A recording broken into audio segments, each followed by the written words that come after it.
असलामुअलैकुम, this is Mueed Pirzada in United States. 27 सितंबर 2024 जुमे का दिन है। पाकिस्तान में भी दिन प्रोग्रेस कर रहा है, लेकिन बहुत सी ऐसी डेवलपमेंट्स हमारे सामने हैं जिनकी हम एक स्टॉक टेकिंग कर सकते हैं, क्विक एनालिसिस कर सकते हैं, सवाल रेज कर सकते हैं उनके हवाले से। फॉर इंस्टेंस, इमरान खान के कहने पे पाकिस्तान तहरीक इंसाफ ने 28 सितंबर हफ्ते का अपना रावलपिंडी का जो जलसा था, जो वो मुनक्कद करना चाहते थे, ऑर्गेनाइज करना चाहते थे लियाकत बाग में, उसे अब उन्होंने एक एहतजाज में बदल दिया है। ये क्या मामला है? दूसरी तरफ हम देखते हैं कि इरफान सदीकी साहब, सेनेटर इरफान सदीकी साहब ने एक बार फिर ये कहा है कि अक्टूबर के पहले हफ्ते में जो कॉन्स्टिट्यूशनल पैकेज है उसे असम्बली के सामने टेबल कर दिया जाएगा। ताहम सेनेटर इरफान सदीकी साहब ने यह भी माना कि मौलाना फजल रहमान की मदद के बगैर इस कॉन्स्टिट्यूशनल पैकेज को पास करवाना जो है ज़रा मुश्किल ही हो जाएगा। तो मौलाना की क्या खबर है? मौलाना और सलमान अकरम दादा के दरमियान जो एक सियासी रोमांस है जो गुज़िश्ता 2-3 दिन से चल रहा है, वो हमें बढ़ता हुआ नज़र आता है। उसकी भी कुछ तफसीलात मेरे सामने हैं। एक बहुत अजीब खबर वो है जहां हम देखते हैं कि इस्लामाबाद हाई कोर्ट के जस्टिस मोअज़्ज़ज़ जस्टिस बाबर सत्तार साहब बहुत ही पुरसरार तरीके से एक बहुत लंबी छुट्टी पे जा रहे हैं, या उन्हें छुट्टी पे जाने पे मजबूर कर दिया गया है। इसकी क्या तफसीलात हैं? इसके साथ ही हम देख रहे हैं कि काजी फाइज ईसा साहब जो हैं, उन्होंने मंसूर अली शाह साहब ने जो उन्हें 3 पेज का एक ख़त लिखा था प्रैक्टिस एंड प्रोसीजर जजेस कमेटी के हवाले से, उसके जवाब में काजी फाइज ईसा साहब ने एक पूरा 11 नुकाती एजेंडा पेश कर दिया है। जिस तरह से हम स्कूल में पढ़ा करते थे, जिन्हाज 14 पॉइंट्स, कायदे आज़म 14 पॉइंट्स, अब तारीख के बच्चों को पढ़ना पड़ेगा काजी फाइज ईसा के 14 यानी 11 पॉइंट्स ऑफ काजी फाइज ईसा।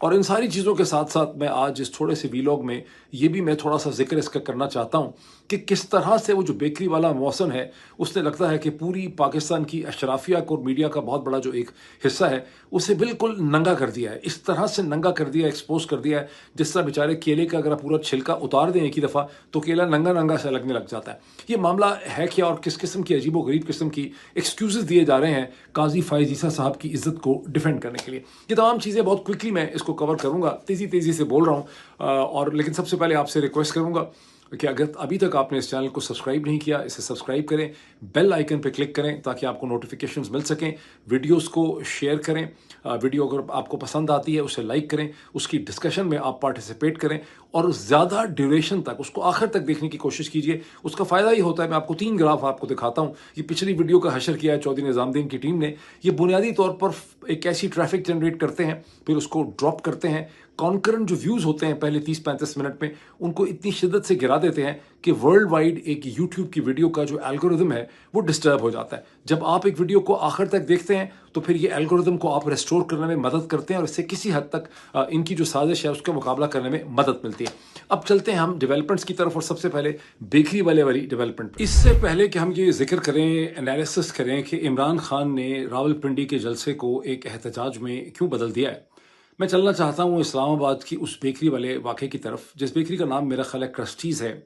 जहाँ पर एक नौजवान जिसका नाम मोहसिन बताया जाता है, उसने कहते हैं कि चंद हफ्ते पहले, 1 महीना पहले, काजी फाइज ईसा साहब को ये कह के कि आप फाइज ईसा हैं, और फिर ये कहा कि आप पे लानत है। उसके बाद से वो नौजवान, जब से ये बात पिछले 48 घंटों में ये वीडियो सामने आई है, वो नौजवान का तो किसी को पता नहीं है कि वो कहाँ है, लेकिन उसने कौमी हीरो की शक्ल इख्तियार कर ली है। और ये जो क्रस्टीज़ की बेकरी है इस्लामाबाद में, वो भी एक बिल्कुल मुक़द्दस किस्म की जगह बन गई है, खानका की तरह, जहाँ लोगों का तांता बंधा हुआ है और लोग वहाँ पे अपनी अकीदत का इजहार करने के लिए, एक इंस्पिरेशन लेने के लिए वहाँ पे आ रहे हैं। वहाँ एक कॉन्ग्रीगेशंस हो रही हैं, वहाँ पे इजलास हो रहे हैं, नारेबाजी हो रही है, वहाँ पे सियासत को बदलने के अज़म जो हैं वहाँ पे हो रहे हैं। लेकिन कॉन्ट्रडिक्शन और तज़ाद ये है कि कोई ये सवाल उठा ही नहीं रहा। लोग ये समझ रहे हैं कि क्रस्टीज़ कोई मुक़द्दस जगह है, ये क्रस्टीज़ के मालिकान ने, ये बेकरी ने ज़ाती तौर पर उठ के काजी फाइज ईसा साहब को चैलेंज कर लिया। ये सवाल कि मोहसिन का क्या हुआ, बिकॉज मतज़ाद किस्म की ओपिनियंस हैं। कुछ लोग ट्वीट्स पे कह रहे हैं कि मोहसिन उस वाक़े के बाद से गुम हो गया, मोहसिन को गिरफ्तार कर लिया गया, मोहसिन किसी सेफ हाउस में, किसी डंजियन के अंदर जो है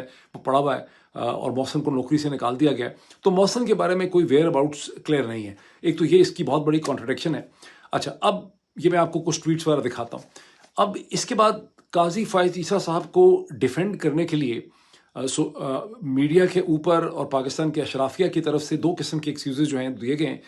दोनों ही एक्सक्यूज़ेस बड़े बोगस, बड़े मुनाफिकाना किस्म के एक्सक्यूज़ेस हैं।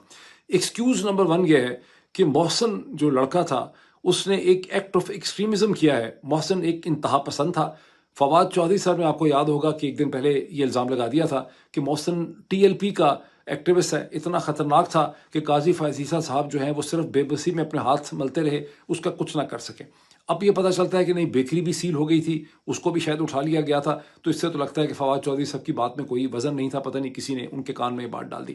لیکن جو حیرت کی بات ہے کہ فواد چودھری ہی کی طرح کے آرگومنٹ کو ہمیں آگے بڑھاتے ہوئے نظر آتے ہیں پی ایم ایل این سے نتھی بہت سے صحافی، جس میں بڑے ریسپیکٹڈ جرنلسٹ جناب افسار عالم صاحب شامل ہیں، نیوز کے عمر چیمہ صاحب شامل ہیں، کراچی بیسڈ جرنلسٹ جناب مشرف زیدی صاحب شامل ہیں۔ یہ سب کے سب یہ کہتے ہوئے یہی وہی بات مختلف الفاظ میں دہرا رہے ہیں جو فواد چودھری کی بات تھی کہ یہ لڑکا محسن جو ہے یہ ایک انتہا پسند تھا۔ حیرانگی کی بات یہ ہے کہ اس آرگومنٹ کے اندر یہ لوگ جتنے بھی لوگ ہیں، افسار عالم صاحب ہیں، عمر چیمہ صاحب ہیں، مشرف زیدی ہیں، یہ لوگ جو ہیں اس چیز کو بالکل بھی اس کا ادراک نہیں کر سکتے، اس سے قاصر ہیں بات کو سمجھنے سے کہ ایکسٹریمزم کی کیا ڈیفینیشن ہے۔ کسی کو محض یہ کہہ دینا کہ آپ پہ لعنت ہے، جس کی انگریزی میں ٹرانسلیشن کر لیں تو وہ یہ ہوگا گو ٹو ہیل، اور shame on you, you should be ashamed of yourself and go to hell, تو یہ تو ایک سلینڈر ہے، اس کی تو کوئی قانونی حیثیت دنیا میں کہیں پر بھی نہیں ہے۔ اور دنیا میں جہاں کہیں بھی پبلک فگرز ہوتے ہیں، ایون کوئین کو بھی لوگ سناو نہ دیتے ہیں، زیادہ زیادہ یہی کرتی ہے کہ پولیس کسی کو ہال سے گردن پکڑ کے اس کو باہر نکال دیتی ہے یا ایک آدھ گھنٹے کے لیے اس کو ڈیٹین کر دیتی ہے۔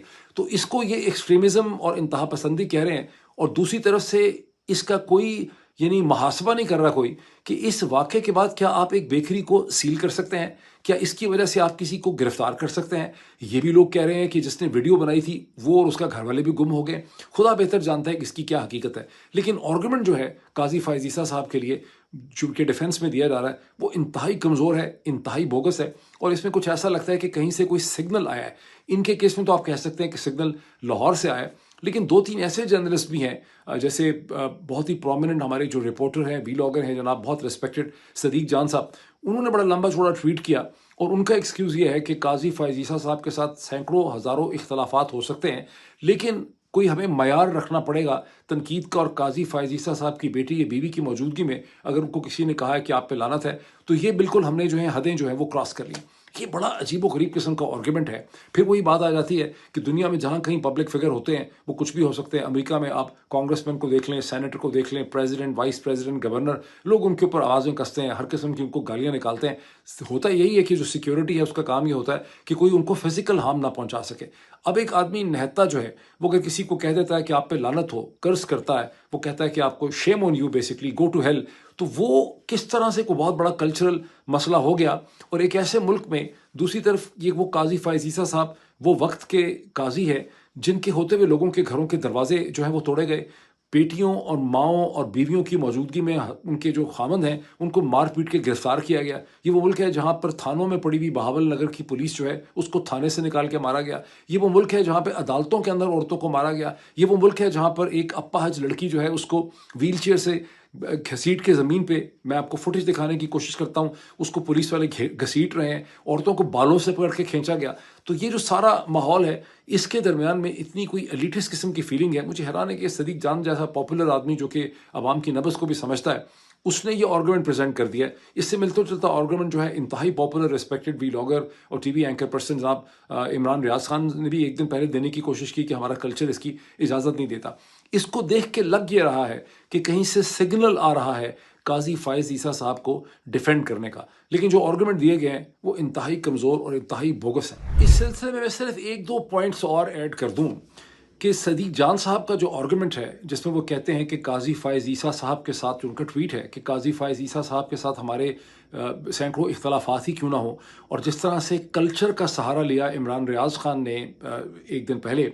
اس آرگومنٹ کے اندر ایک بہت بڑا پرابلم یہ ہے کہ یہ بڑا ایلیٹس قسم کا آرگومنٹ ہے۔ یہ آرگومنٹ یہ کہتا ہے کہ قاضی فائز عیسیٰ اتنی ایک ریسپیکٹڈ اور مقدس شخصیت ہیں کہ قاضی فائز عیسیٰ صاحب پورے ملک کو ادھیڑ دیں، جمہوریت کو تباہ کر دیں، الیکشن چوری کر لیں جو انہوں نے بلہ لینے کے بعد کیا، اور جس طرح سے وہ سپریم کورٹ آف پاکستان کو تباہ کر رہے ہیں اور پاکستان کی ہائی کورٹس کا جو انہوں نے حشر کیا ہوا ہے، یہ تمام چیزوں کے باوجود قاضی فائز عیسیٰ صاحب کے جو تمام اقدامات ہیں جو میرے حساب سے سیریس جرائم ہیں، ان کو صدیق جان صاحب کی ڈیفینیشن سے محض اختلافات کے ایک لفظ کی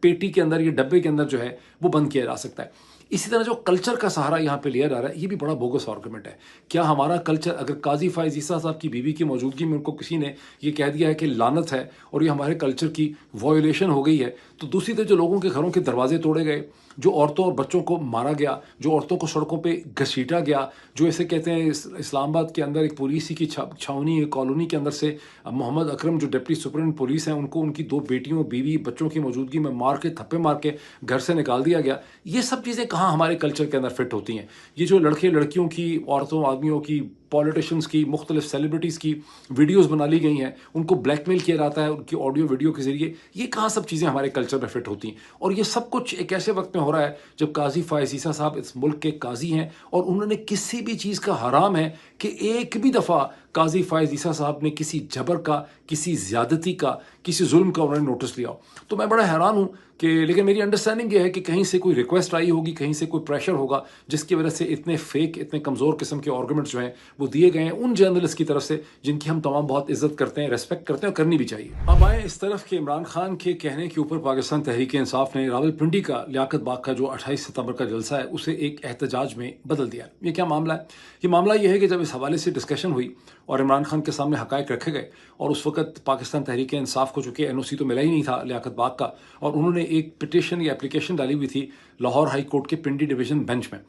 اس کے بارے میں پاکستان تحریک انصاف نے خود سے یہ اسیسمنٹ کی اور عمران خان نے اسیسمنٹ کی کہ کبھی بھی عدالت ہمیں لیاقت باغ کے اندر جلسہ کرنے کی پرمیشن نہیں دے گی. ہمیں کہا جائے گا کہ آپ پنڈی سے 30 میل دور جا کے پنڈی کے نام پہ کہیں جا کے جلسہ کر لیں. اس لیے انہوں نے اس اپنی اپلیکیشن کو لاہور ہائی کورٹ کے ڈویژنل بینچ سے وڈرا کر لیا ہے اور یہ فیصلہ کیا ہے کہ 28 تاریخ کو جو ہفتے کا دن ہے ہم راولپنڈی میں ایک پروٹیسٹ مارچ کریں گے، احتجاج کریں گے. اب ظاہر ہے کہ جب احتجاج کریں گے تو وہاں پہ لڑائی جھگڑا ہوگا، پولیس لاٹھی چارج کرے گی، آنسو گیس چلے گا، لیکن یہ ڈپینڈ یہ کرتا ہے کہ کتنی موبلائزیشن پاکستان تحریک انصاف جو ہے وہ کر پاتی ہے. اگر موبلائزیشن انہوں نے کر لی، سڑکیں بند ہو گئیں، اس کا ایک سرٹن امپیکٹ جو ہے وہ ڈیفینیٹلی بلڈ اپ ہوگا. اسی طرح جس وقت میں بات کر رہا ہوں ہم توقع کرتے ہیں کہ اسلام آباد میں شاہراہ دستور پہ وکلا نے مظاہرہ کرنا ہے سپریم کورٹ کے قریب. اس کی جب تفصیلات ہمارے سامنے آئیں گی تو میں آپ کے ساتھ شیئر کروں گا. اب ایک اور ڈیولپمنٹ یہ دیکھ لیں کہ سینیٹر عرفان صدیقی صاحب نے ایک بار پھر ایک ٹیلی ویژن پروگرام کے اندر انہوں نے یہ دعویٰ کیا کہ جو پیکج ہے، کانسٹیٹیوشن پیکج، وہ بالکل تیار ہے اور اکتوبر کے پہلے ہفتے کے اندر اسے نیشنل اسمبلی کے سامنے ٹیبل کر دیا جائے گا. تاہم سینیٹر عرفان صدیقی صاحب نے یہ اعتراف بھی کیا، انہوں نے یہ مانا کہ جب تک مولانا فضل الرحمان کی تائید، سپورٹ اور اپروول نہیں ہوگا اس پیکج کا، کانسٹیٹیوشن پیکج کا پاس ہونا ذرا مشکل ہی لگتا ہے. تو مولانا کی کیا خبر ہے؟ مولانا اور سلمان اکرم ڈارا کے درمیان میں ایک سیاسی رومانس جو ہے وہ جاری ہے، جس کا لیٹسٹ اپڈیٹ یہ ہے کہ مولانا کی طرف سے ایک اسٹیٹمنٹ آ گئی ہے. اس سے پہلے تو سلمان اکرم، جب میں نے پچھلا ویلاگ کیا تھا تو سلمان اکرم ڈارا صاحب کی اور ان کے ساتھ صاحبزادہ حامد رضا صاحب کی ہم نے پریس ٹاک دیکھی تھی اور اسی پہ ہم نے کامنٹ کیا تھا. لیکن اب مولانا کی طرف سے بھی ایک اسٹیٹمنٹ آ گئی ہے جس میں مولانا نے کہا ہے کہ ہم نے یہ بات واضح کر دی ہے اور بڑا اٹل ہمارا یہ فیصلہ ہے کہ کوئی بھی جو انسٹیٹیوشنل ہیڈ ہے اس کی ایکسٹینشن کو ہم کسی بھی صورت جو ہے اپروو نہیں کریں گے. اب مولانا کی ہر بات کے کئی مطلب ہوتے ہیں. اس کا مطلب ایک تو یہ ہے کہ سپریم کورٹ کے ہیڈ کے طور پہ قاضی فائز عیسیٰ صاحب کی ایکسٹینشن جو ہے اس کو ہم اپروو نہیں کریں گے. لیکن اس کا کیا مطلب ہے کہ اگر ایک نئی کانسٹیٹیوشنل کورٹ بنتی ہے جس کو مولانا سپورٹ کرتے ہیں تو پھر یہی انسٹیٹیوشنل ہیڈ جو ہے وہ اس کا ہیڈ کیا جا کے بن سکے گا؟ یہ نہیں بن سکے گا. اس کے بارے میں بھی ابہام ہے. لیکن جو چیز انٹرسٹنگ یہاں پہ فیصلہ ہوا ہے، جو تھوڑا سا پازیٹیو ہے، جس میں ٹائم بائنگ ایلیمنٹ آ جاتا ہے، وہ یہ ہے کہ اب JUIF یعنی مولانا کی جماعت جو ہے، جمعیت علماء اسلام فضل الرحمان گروپ اور پاکستان تحریک انصاف مل کے ایک ڈرافٹ بنا رہے ہیں کانسٹیٹیوشنل امینڈمنٹس کا. یعنی پاکستان تحریک انصاف کی طرف سے سلمان اکرم ڈارا صاحب اور JUIF کی طرف سے سینیٹر کامران مرتضیٰ صاحب مل کے یہ ایک ڈرافٹ بنا رہے ہیں. یہ ایک انٹرسٹنگ پولیٹیکل موو ہے. ایک پوائنٹ یہ نوٹ کریں کہ IMF کے پیسے جو $7 بلین ملے ہیں 25 تاریخ کو، اس کے بعد سے جو یہ رجیم ہے، شریف زرداری عاصم رجیم، یہ زیادہ ایمبولڈن ہو گیا ہے. یہ اپنے آپ کو زیادہ طاقتور محسوس کرتا ہے. اس کو یہ لگتا ہے کہ ہمیں ایک بار پھر انٹرنیشنل تائید مل گئی ہے اور انہوں نے کہتے ہیں نا کہ they have taken the gloves off. اس سٹیج پہ ان کے تمام حرکات و سکنات سے یہ لگتا ہے کہ فار آل پریکٹیکل پرپزز انہوں نے یہ فیصلہ کر لیا ہے کہ ہم نے سپریم کورٹ آف پاکستان کا خاتمہ کر دینا ہے، اس کی تمام حیثیت کو ہم نے ختم کر دینا ہے. اور یہ لگ رہا ہے کہ اگلے 6 7 8 دنوں کے اندر اس چیز کا ایک جو ایکسیکیوشن جاب ہے اسے یہ مکمل کرنا چاہتے ہیں. मैं आपको याद करवाऊंगा कि जब मार्शल आर्ट्स लगे थे, 2 मार्शल आर्ट्स हमें बड़े क्लियरली याद हैं, एक जनरल ज़ियाउल हक का मार्शल आर्ट और दूसरा मुशर्रफ साहब का मार्शल आर्ट। जब ये मार्शल आर्ट लगे तो फिर एक प्रोविजनल कॉन्स्टिट्यूशनल ऑर्डर लाया गया था, जिसमें एक नया किस्म का हुक्मनामा, एक तरह का वो मिनी कॉन्स्टिट्यूशन था, जिस पे हाई कोर्ट और सुप्रीम कोर्ट के जज साहिबान ने अपनी दस्तखत कर रहे थे, और जिस जज ने उससे एग्री नहीं किया था उसे चलता किया गया। कई लोगों को तो ऑफर नहीं किया गया था, तो उनको चलता किया गया, उनको रिज़ाइन करने पे, इस्तीफे देने पे मजबूर कर दिया गया। अभी भी जो बातें सुनने में आ रही हैं, चाहे मगोइयाँ हैं, जो इस पे तबसरे हो रहे हैं PMLN की तरफ से, वो लगता ये है कि प्लान ये है कि ऐसी सूरत हाल पैदा कर दी जाए कि सुप्रीम कोर्ट के और हाई कोर्ट्स के बहुत से जज साहिबान जो हैं उन्हें इस्तीफ़ा देने पर मजबूर कर दिया जाए और एक मुकम्मल कंट्रोल जो है पाकिस्तान की जुडिशरी पे हासिल कर लिया जाए। इसी पैराहे के अंदर आपको ये देखना पड़ेगा कि ये खबर आई है, और ख़ासी डिस्टर्बिंग खबर है, कि इस्लामाबाद हाई कोर्ट के मौजूद जज जनाब जस्टिस बाबर सत्तार साहब जो हैं एक खासी गैर मुइना मुद्दत की ये लंबी किस्म की छुट्टी पे जा रहे हैं। अब जहन में रहिए कि बाबर सत्तार साहब ने जून जुलाई के अंदर अपनी समर की 1 महीने की छुट्टी मुकम्मल की, समर हॉलीडेज़ मुकम्मल करके वो आए, लेकिन 30 सितंबर से एक बार फिर वो 1 महीने के लिए अपेरेंटली छुट्टी पे जा रहे हैं। लेकिन सोर्सेज ये कहते हैं कि 1 महीने की छुट्टी उनकी कई महीनों में बदल जाएगी, बिकॉज उन्होंने अपने तमाम केसेस जो हैं वो दिसंबर तक डेफर कर दिए हैं। इसका क्या मतलब है? इससे एक फीलिंग मुझे ये होती है कि कोई बड़ी चीज़ होने वाली है। शायद बाबर सत्तार साहब को थ्रेटन किया गया है, या उनको एडवाइस किया गया है, या उन्होंने खुद मुनासिब समझा है कि मैं यहाँ से निकल जाऊँ, हमें इसके बारे में कुछ नहीं पता, लेकिन कुछ होने वाला है। मेरी एक सिक्स सेंस कहती है कि अगले 8-10 दिन में कोई बड़ी चीज़ जो है यहाँ पे होने वाली है। लास्ट पॉइंट आपके साथ शेयर कर लूँ कि बचपन में स्कूल की किताबों के अंदर आप सबने पढ़ा होगा कि कायद आज़म के 14 पॉइंट्स, जिन्हाज 14 पॉइंट्स रटे मार मार के मुझे याद है, मैंने याद किए होते थे, जिसका एक पॉइंट हुआ होता था कि Sindh should be separated from Bombay presidency, और भी इस किस्म के खासे पॉइंट्स थे। तो अब अभी हमारे सामने काजी फैज़ ईसा साहब के 11 पॉइंट्स जो हैं वो आ गए हैं। मुस्तकबिल में अगर हालात यही रहे जो इस वक्त हैं, तो पाकिस्तान के स्कूलों के बदनसीब बच्चे इन द बदनसीब रिपब्लिक ऑफ पाकिस्तान में काजीज़ 11 पॉइंट्स पढ़ा करेंगे। ये 11 पॉइंट्स की क्या कहानी है? वो ये एक बेचारे मंसूर अली शाह साहब ने, सीनियर प्यूनी जज जो हैं, उन्होंने एक 3 पेज का इख्तलाफी नोट और लेटर लिखा था काजी फैज़ ईसा साहब को, प्रैक्टिस एंड प्रोसीजर जो एक्ट है और जो जुडिशल कमेटी है उसके हवाले से, जिसमें उन्होंने कहा कि ये किस तरह से रातों रात ऑर्डिनेंस पास हो गया, कोई ऐसे एक्स्ट्राऑर्डिनरी सर्कमस्टांसेस नहीं थे, कोई वजूहात नहीं थी इसकी, और आपने as chief justice of Pakistan बजाय इसके कि आप सुप्रीम कोर्ट के इंटरेस्ट को डिफेंड करते, आपने फौरी तौर पर इस पर इम्प्लीमेंट किया, और आपने जो सीनियर जज थे मुनीब अख्तर साहब, उनको आपने जजेस कमेटी से निकाल दिया है। तो उन्होंने कहा था कि मैं इसको एक्सेप्ट नहीं करता, और जब तक इसको एक फुल कोर्ट इसको अप्रूव नहीं करती, यानी सारे के सारे जजेस बैठें, या ये है कि आप अपने इस फैसले को वापस ले लें और मुनीब अख्तर साहब को वापस अब जजेस कमेटी का हिस्सा बनाएं। और उसके बाद से मंसूर अली शाह साहब ने ये जो जजेस कमेटी है जो बेंचेस का तयन करती है, इसमें बैठने से उन्होंने इनकार कर दिया। अब काजी फैज़ ईसा साहब ने उसका एक बड़ा ही अजीबोगरीब किस्म का जवाब लिखा है, जो बिल्कुल एक स्कूल के बच्चे जिस तरह के जवाब लिखते हैं ना, जैसे स्कूलों में बच्चे कॉरेस्पॉन्डेंस करते हैं, लव लेटर लिखते हैं लड़के लड़कियाँ, उस तरह का ये एक ख़त है, जिसमें बेसिकली ये ख़त ये कहते हुए शुरू होता है कि मुझे फ़र्स्ट ऑफ ऑल तो आपको जवाब देने की कोई ज़रूरत ही नहीं है, क्योंकि मैं चीफ जस्टिस हूँ, और कानून में चीफ जस्टिस को सीनियर प्यूनी जज ये पूछ ही नहीं सकता कि आपने जजेस कमेटी जो है उसमें आपने एक और तीसरा जो जज है उसमें मुनीब अख्तर को ला के निकाल के आपने वहाँ पे अमीनुद्दीन को क्यों आपने फिट कर दिया है, तो आप तो मुझसे सवाल पूछ ही नहीं सकते। लेकिन चूंकि आपने मुझसे पूछा है, इसलिए मैं आपको बताता हूँ कि मैंने मुनीब अख्तर को जजेस की कमेटी में से क्यों निकाल दिया। उसके बाद काजी फैज़ ईसा साहब एक स्कूल के बच्चे, हाई स्कूल के बच्चे के तौर पर उन्होंने अपने 11 नुकाती एजेंडा रख दिया है मुनीब अख्तर के खिलाफ, और वो बिल्कुल ऐसा लगता है कि मुनीब अख्तर जो है काजी फैज़ ईसा साहब कोई उस्तानी है कि उस्ताद हैं स्कूल के, किसी हाई स्कूल के, और मुनीब अख्तर साहब एक स्कूल के बच्चे हैं जिनका बिहेवियर ठीक नहीं है, जो स्कूल टाइम पे नहीं आते, जिनकी बुशर्ट या उनकी शर्ट के ऊपर इंक लगी होती है, जो अपनी नाक में उंगली डालते हैं। इसी किस्म के सारे इल्ज़ामात जो हैं उन्होंने एक सीनियर जज पे सुप्रीम कोर्ट के लगाए हैं, जो फ्यूचर चीफ जस्टिस भी है पाकिस्तान का, अगर चीज़ें नॉर्मल लगती हैं, और कहा है कि चूँकि इसका बिहेवियर ठीक नहीं है, इसका डिसिप्लिन ठीक नहीं है, या टाइम के ऊपर नहीं आता, इसलिए मैंने अपनी सवाबदीद में इसे जजेस कमेटी से अलग कर दिया। ज़रा अंदाज़ा लगाएं, मेरे पास अल्फाज ही नहीं है काजी फैज़ ईसा साहब की लॉजिक की बात करेंगे। जजेस कमेटी ने बुनियादी तौर पर बेंचेस बनाने हैं, जिसका पूरा आइडिया काजी फैज़ ईसा साहब ने खुद कौम के सामने रखा था कि सिर्फ चीफ जस्टिस को बेंच नहीं बनाना चाहिए, बल्कि 3 सीनियर मोस्ट जजेस हैं उनको इकट्ठे होकर बेंच बनाना चाहिए, बिकॉज बेंचेस की जो तश्कील है उसके ऊपर बहुत ज़्यादा एक पार्टिजनशिप का इल्ज़ाम था। जब उमर अता बंदयाल थे, वो चीफ जस्टिस थे, वो बेंच बनाते थे, तो एतराज़ ये था कि वो अपनी मर्ज़ी के बेंच बनाते हैं, और काजी फैज़ ईसा साहब सबसे आगे बढ़ चढ़ के उस पर एतराज़ करते थे। उसका ताल्लुक किसी जज की छुट्टियाँ करने पर, उसकी वेकेशंस करने पर, उसके टाइम पर ना आने पर, उसके टाइम पर ना चले जाने पर के साथ उसका ताल्लुक नहीं है। लेकिन काजी फैज़ ईसा साहब ने ये एक 11 पॉइंट एजेंडा जो है वो कौम के सामने रख दिया है। अब इतना ही, फिर आपसे मुलाकात होती है। Thank you.